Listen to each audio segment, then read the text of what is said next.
সকলো মানুহেই অভিনয় কৰে। কিছুমানে নিজে ভালে থকাৰ কাৰণে আৰু কিছুমানে আনক ভালে থকাৰ কাৰণে। অৱহেলা শব্দটো সৰু হ'লেও যন্ত্ৰণা বহুত বেছি। মূৰ্খ মানুহবোৰ স্মাৰ্ট নহয়, কিন্তু সিহঁতে ভালপোৱা নামত কাকো ধক্কা নিদিয়ে। হঠাৎ ডাঙৰ মানুহ হোৱাবোৰৰ পৰা সাৱধান, কাৰণ সিহঁতে পাহৰি যায় আগৰ দিনবোৰ। কোনো ধৰ্ম বেয়া নহয়, বেয়াটো মানুহ হয়, আৰু বেয়া মানুহৰটো ধৰ্ম নহয়।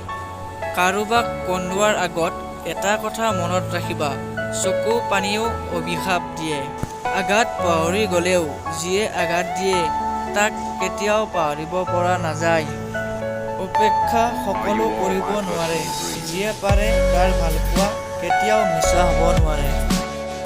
যিয়ে ভুল কৰে তাক ঘূৰাই পোৱা যায়, যিয়ে ইচ্ছা কৰি হেৰুৱায় তাক কেতিয়াও ঘূৰাই পোৱা নাযায়। যেতিয়া তোমাৰ পকেট ভৰ্তি টকা থাকিব তেতিয়া তুমি পাহৰি যাবা তুমি কোন, কিন্তু যেতিয়া তোমাৰ পকেট খালী থাকিব তেতিয়া গোটেই পৃথিৱীয়ে তোমাক পাহৰি যাব তেতিয়া তুমি কোন। কাৰোবাক বহুত বেছি অৱহেলা নকৰাই ভাল, কাৰণ মানুহ এবাৰ সলনি হৈ গ'লে তাক কেতিয়াও ঘূৰাই পোৱা টান। জীৱন লৈ কাহিনী লিখা বহুত সহজ, কিন্তু কাহিনীৰ নিচিনা জীৱন সজোৱা বহুত কঠিন। তাকেই ভাল পোৱা যি তোমাক ভাল পায়, তাক নহয় যাক তোমাৰ ভাল লাগে।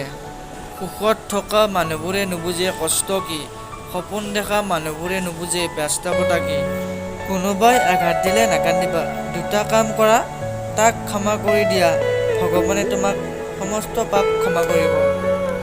জীৱনত এনে কিছুমান কাম কৰি দেখুওৱা, যিয়ে তোমাক আঘাত দিছে সি যেন সাহসৰ কাৰণে তোমাৰ কাষলৈ আহে।